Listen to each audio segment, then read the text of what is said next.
ఏమండి చంద్రబాబు నాయుడు గారు, మీరు జగన్మోహన్ రెడ్డి ఈ కేసుల గురించి మాట్లాడడానికి అర్హత లేదు. ఎందువల్లంటే the way the Chandrababu Naidu doing now, the same way Jaganmohan Reddy already done. Example ఎవరో కాదు, నేనే. ఒక ఎఫ్ఐఆర్ కూడా వేయడానికి లేదని ఎస్ఐ స్టేట్మెంట్ ఇచ్చిన కేసులో నేను 48 రోజులు ఉన్నాను. 48 రోజులు ఎలాగున్నాను?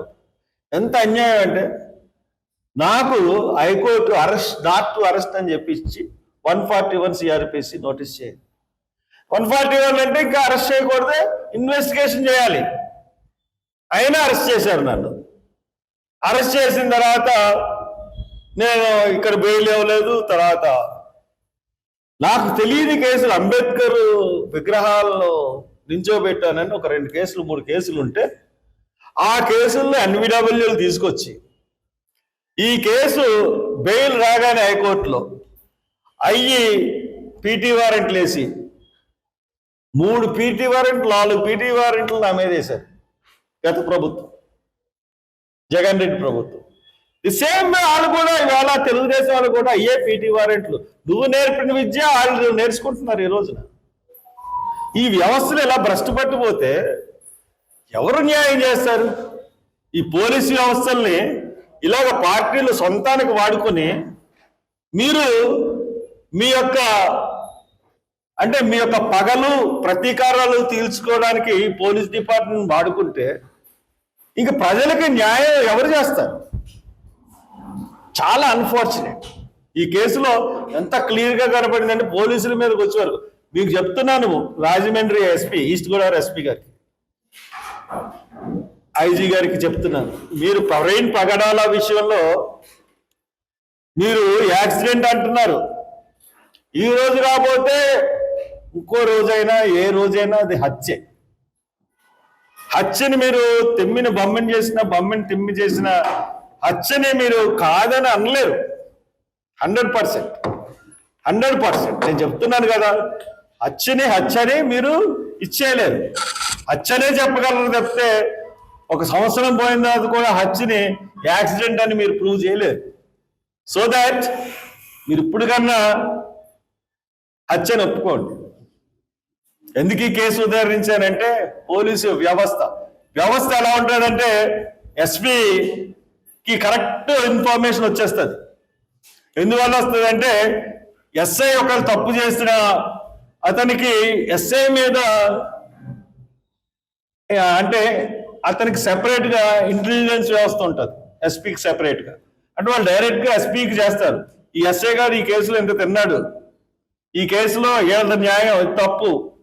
అప్పుడు ఈ ఎస్ఐ ఎస్పీకి ఎక్స్ప్లెయిన్ ఇచ్చుకుంటాడు, ఈ కేసులో ఇలా ఉందండి పలానా వాళ్ళు ఉన్నారండి, అందుకని ఇలా చేశారండి అని ఇచ్చుకుంటాడు. అందు గురించి ఎస్పీకి ప్రతి కేసుల విషయం తెలుస్తుంది కాబట్టి ఈ ఎస్ఐలు ఏం చేస్తారంటే ఉన్నట్టుగా చెప్పేస్తారు. చెప్పేసిన తర్వాత అక్కడ వ్యవస్థని ఎస్పీ నడిపిస్తాడు, దాన్ని ఏం చేయాలన్న. కాబట్టి ఈ కేసులో ఎస్పీ గారికి తెలుసు, ఐజీ గారికి తెలుసు. నేను ఇంకోటి అడుగుతున్నాను, నాకు పర్మిషన్ ఇవ్వలేదు. మీరు 24వ తారీఖున మీటింగ్ పెట్టుకున్నాను. హత్యనే చెప్తున్నాను ఇప్పటికే. నేను హత్యని ఎవరైతే నమ్ముతారో వాళ్ళనే రమ్మని చెప్తున్నాను. మరి హత్యని నమ్ముతున్న వాళ్ళు రమ్మంటే మీకు ఎందుకు భయం? నేను ఫోర్జరీ సర్టిఫికేట్లు పెట్టానని కోర్టులో పెట్టారు.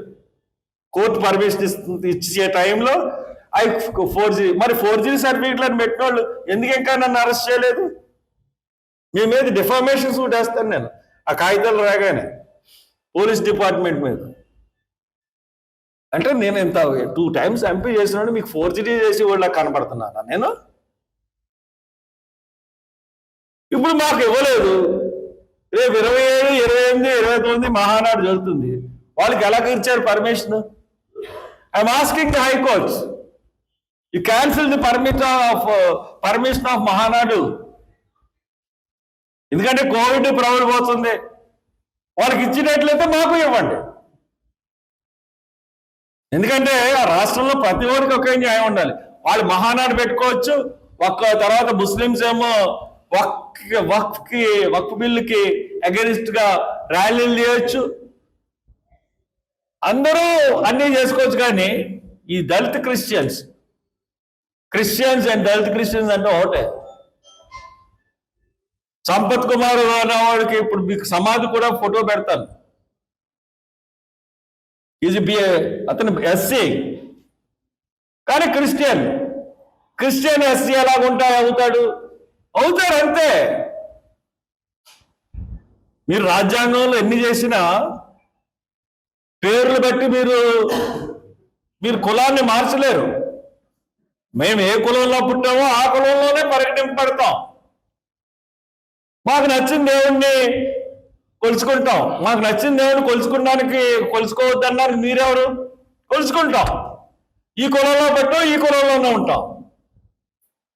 దాని గురించే కదా వాదన చేస్తున్నాడని చెప్పి ప్రవీణ్ పగడాల్ని చంపేశారు. సో దాట్ మీరు ఈ కేసుల్లో ఇప్పటికన్నా చెప్తున్నాను పోలీస్ డిపార్ట్మెంట్కి, మీరు ఎంత తప్పుడు విధానంలో వెళ్తారు, మీరు కేసుల్ని ఎలా చేస్తారు, ఎంత దారుణంగా మార్పు చేసి మాయ చేస్తారు, ఇది ప్రజలు తెలుసుకోవాలనే ఈ కేసుని ఈ రోజున చెప్పడం జరిగింది. Thank you very much.